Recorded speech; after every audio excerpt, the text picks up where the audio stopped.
कि विपक्ष तो कुछ कह ही नहीं सकता। विपक्ष ने तो कुछ किया हो तब कहेगा ना। इस बार विधानसभा चुनावी मैदान में आएंगे आप? देखिए, अगर पार्टी ने टिकट दिया निश्चित रूप से आऊँगा, चुनाव लड़ा जाएगा। बिल्कुल लड़ूंगा। पार्टी ने टिकट दिया। पार्टी- अब खेतरी विधायक भी अपना मुंह लखोर रहे हैं, सूरजगढ़ विधायक भी जो अपने उदयपुर वाटी के विधायक भी अपनी कुछ भाषा को परिवर्तन कर रहे हैं। ये गुढ़ा वालों को अलग रखेंगे, ये अलग रखेंगे। अब तो खडेला वाले भी कह रहे हैं कि हम आंदोलन करेंगे, नहीं हुआ, कुछ नहीं हुआ। अरे कैसे कुछ नहीं हुआ भाई? खेतरी का विकास नहीं होता तो आप IAS नहीं बनते, IPS नहीं बनते। एक लंबे समय में अगर खेतरी की एजुकेशन शिक्षा नहीं होती तो आपका परिवार उस समय IAS IPS कहाँ से बना? जी विधायक साहब, एक मांग उठाई जा रही है खेतड़ी को जिला बनाओ, किस दृष्टि से देखते हैं? खेतड़ी जिला बनने के काबिल है? मांग तो जायज़ है, मैं स्वागत करता हूँ इस मांग का। बाकी बहुत समय हो गया किशोर जी, इतनी बात आगे बढ़ चुकी है, अब तक ये हमारे साथी लोग कहाँ गए थे? नमस्कार, मैं किशोर कुमार, ग्रामीण मीडिया पर आपका बहुत बहुत स्वागत है। हम बात करें कि चुनावी साल, इस बार हम बात करें 2023 में विधानसभा के चुनाव होने हैं और हमने काफ़ी जनप्रतिनिधियों के इंटरव्यू भी आपके सामने प्रस्तुत किए हैं और जनप्रतिनिधि हैं वो क्षेत्र में जा रहे हैं, दौरे कर रहे हैं, मतदाताओं की नब्ज़ टटोल रहे हैं। आज इसी कड़ी में हमारे साथ खास मुलाकात में खेतड़ी के पूर्व विधायक हजारी लाल जी हैं और जिस प्रकार से हमें जानकारी मिली है कि हजारी लाल जी छात्र राजनीति से ही, हम बात करें कि राजनीति से जुड़े हुए हैं। पहले एक कॉलेज में प्रेसिडेंट रहे थे, इसके बाद सरपंच बने, उसके बाद प्रधान बने और उसके बाद विधायक भी बने हैं। तो लंबा इनका राजनीतिक संघर्ष है, लंबी इनका राजनीतिक अनुभव है। तो इनसे बातचीत करने की कोशिश करते हैं खेतड़ी के मुद्दों की, खेतड़ी की राजनीति की और क्या ये इस बार चुनाव लड़ेंगे, इन तमाम बातों को लेकर हम इनसे बातचीत करने की कोशिश करेंगे। नमस्कार सर। नमस्कार। विधायक साहब, आपका लंबा रहा है और आप लंबे समय से राजनीति में रहे हैं। किस प्रकार से, किस परिदृश्य से देखते हैं खेतड़ी को कि खेतड़ी डेवलपमेंट हुई है, क्या हुआ? आप भी विधायक रहे हैं।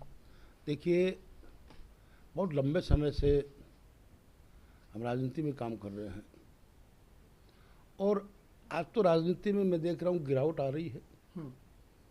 जब हमने राजनीति में उतरे थे तब हमारे सामने बहुत बड़ा संकट और समस्या हुआ करती थी।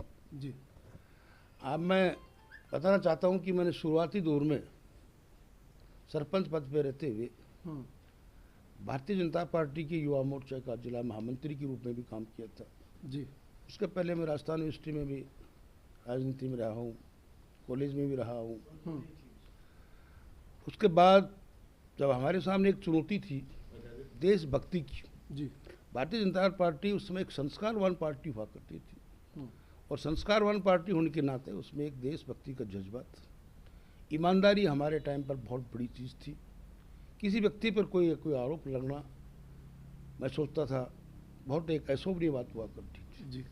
हमारे आज स्वर्गीय भैरव सिंह जी को याद करें तो मैं उनके नेतृत्व में हमने काम किया है, हमें बहुत कुछ सीखने को मिला है। ये सामाजिक कुरीतियाँ जो है, आज सामाजिक कुरीतियों का जो ताना बाना बना हुआ है, उस समय हमको हमारे हाउस में, विधानसभा में, बाहर अंदर इस तरह की चर्चा जब होती थी तो समाज के सकारात्मक सुधारात्मक कदम की बात हुआ करती थी। जी। आज राजनीति में गिरावट होना, मैं सोचता हूँ एक बहुत बड़ी अशोभनीय बात। किस प्रकार से देखते हैं? मेरा तो जन्म भी नहीं हुआ था उस टाइम आप विधायक बन गए थे। आज की राजनीति में और उस टाइम की राजनीति में कितना क्या फर्क पड़ गया? मैं विधायक बनने से पहले सरपंच था और सरपंच भी उसमें एक बहुत बड़े पद हुआ करता था, बहुत सम्मानित पोस्ट हुआ करती थी। आज के सरपंचों को इतना मान और सम्मान आज तो प्रधानों को भी नहीं मिलता है। जी। हम जब सरपंच थे तो इतना बड़ा मान सम्मान मिला करता था कि हम जो फैसला करते थे 5 आदमी को लेकर गांव में न्याय पंचायत जो हम क्या करते थे, चाहे वो ज़मीन की हो, जायदाद की हो, बंटवारे की हो, संपत्ति की हो, आपसी झगड़े की बात हो, हम उसका सुरेनामा वहाँ कर देते थे। पंचनामा होने के बाद उस फैसले को जब सारे पंचों का द्वारा उस फैसले को मान्य होता था। और हमारे टाइम पर मैं आपसे एक किशोर जी कहना चाहता हूँ कि हमारे टाइम पर इस तरह के सांस्कृतिक लोग हुआ करते थे, सामाजिक लोग हुआ करते थे।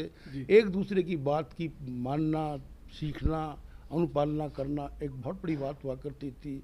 एक दूसरे को अच्छी सलाह देना।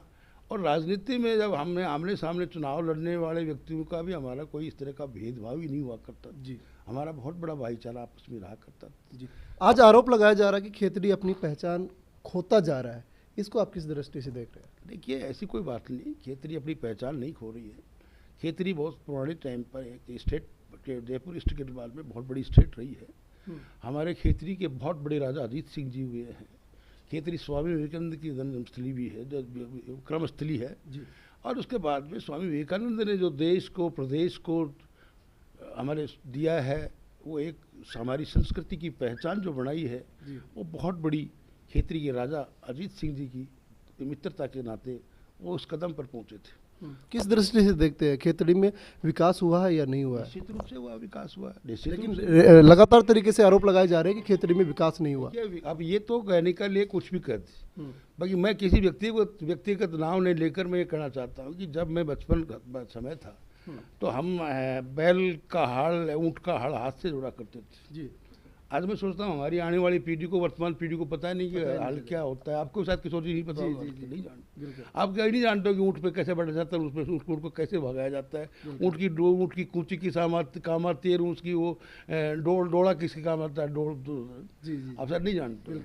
अब ये जो सारी चीज़ें बदली हुई है, साइंस तो बदली, विज्ञान तो हुआ ये, और ये सारी चीज़ें जो बदलाव होने के बाद में आज का अगर पुराना ज़माना हो तो मैं आपको एक छोटी सी बात बताना चाहता हूँ कि 70 105 और 110 फीट के कुएं वगैरह हुआ करते थे, उनमें लाव और चर्च चलती थी।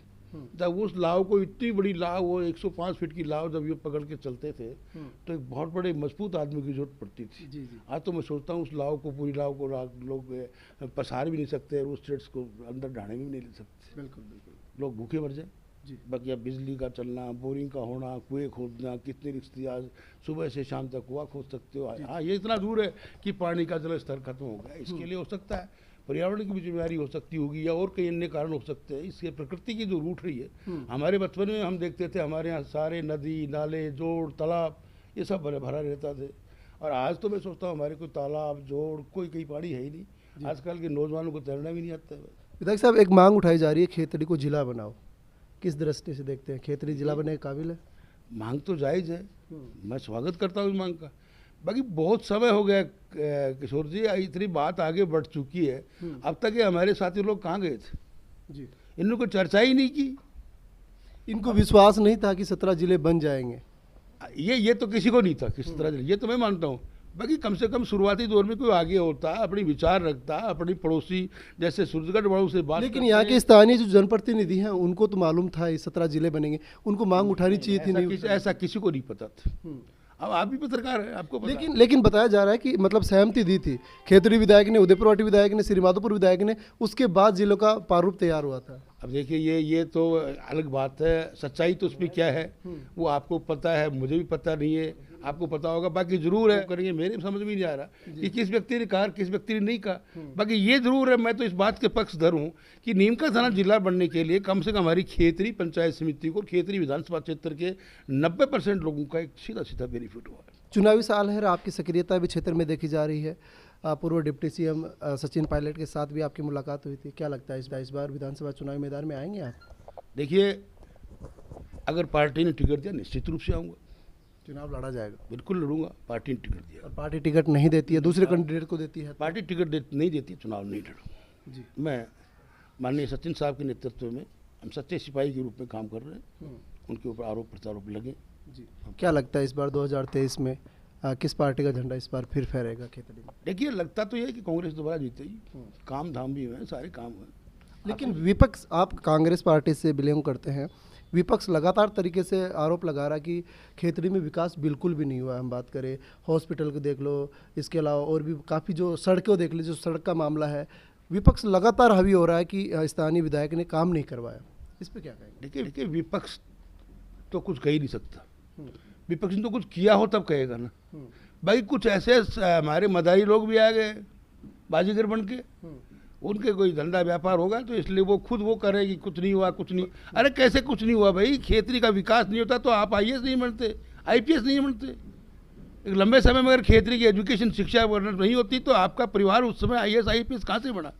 ये खेतरी की जनता की देन है, खेतरी के नेताओं की देन है कि आपको यहाँ स्कूल दी, आपके सामने स्कूल में पढ़े लिखे और राजस्थान में आज इतने बड़े पौधे पर आप पहुँचे। वो विकास की तो बात है ना। अगर यहाँ स्कूल नहीं होती, कोई वो नहीं होती, शिक्षा की कोई स्थल नहीं होता तो कहाँ से पढ़ पाते? ये तो कोई मुद्दे से हटकर बातें हैं। विकास तो हुआ है, निश्चित रूप से विकास हुआ है। पानी जब इतनी दूर चल के आ रहा, पानी कितनी बड़ी बात। जी अब आप भी देख रहे होगे, पड़ोस में चाहे नीम का थाना देख लीजिए, चाहे आपकी उदयपुरवाडी देख लीजिए, सूरजगढ़ देख लीजिए, पानी की तराई तराई मच्छी हुई है। जी अब हमारे कहीं हो सकता है 2 4 5 ढाणियों में, गाँव में इस तरह का कोई नल योजना नहीं पहुंच पाई होगी, तो हो सकता है पानी नहीं पहुंच पाया होगा। बाकी लगभग लगभग पानी की सबसे बड़ी व्यवस्था हो गई। बिजली को देख लीजिए आप, बिजली में कोई ऐसा गाँव वंचित नहीं है। शिक्षा को देख लीजिए आप, इंग्लिश स्कूल ही खुले, 3 3 4 4 कॉलेज हो गई, कमाने खाने के लिए डेयरी का हो गया। जी डेयरी का भी मामला बताया जा रहा है कि यहाँ पे जो लोगों को रोजगार मिलना चाहिए था वो मिल नहीं रहा। देखिए ये अब सब लोग क्या बैठे हैं, इस बार इस फिराक में बैठे हैं कि साहब हमको तो सरकारी नौकरी दे दी जाए, चाहे कैसी दे दी जाए। बाकी एक प्रोजेक्ट कुछ चालू होता है किशोर जी, तो उस प्रोजेक्ट में कितने लोग किस किस ढंग से कमाते हैं। अब मैं आपको बीच में निवेदन करना चाहता हूँ कि अगर आप साधारण परिवार के व्यक्ति भी कोई चाहे कमा के खाना, तो 2 गाय 2 भैंस पर लोन लेकर बहुत अच्छी अपनी आजीविका कमा सकते हैं जी और अपने परिवार का बहर अच्छे ढंग से निर्वाह कर सकते हैं। बिल्कुल जी धन्यवाद सर बातचीत करने के लिए। ठीक। ये थे हमारे साथ खेतड़ी के पूर्व विधायक हजारी लाल जी। जिस प्रकार से खेतड़ी के तमाम मुद्दों को लेकर हमने इनसे बातचीत करने की कोशिश की है, खेतड़ी के विकास के बारे में बातचीत करने की कोशिश की है। वीडियो के बारे में आपकी क्या राय रहेगी आप भी कमेंट बॉक्स में लिखकर बताएंगे। और इन्होंने ऐलान किया कि अगर टिकट मिलेगी तो इस बार खेतड़ी से विधानसभा का चुनाव भी लड़ा जाएगा। जय हिंद, जय भारत।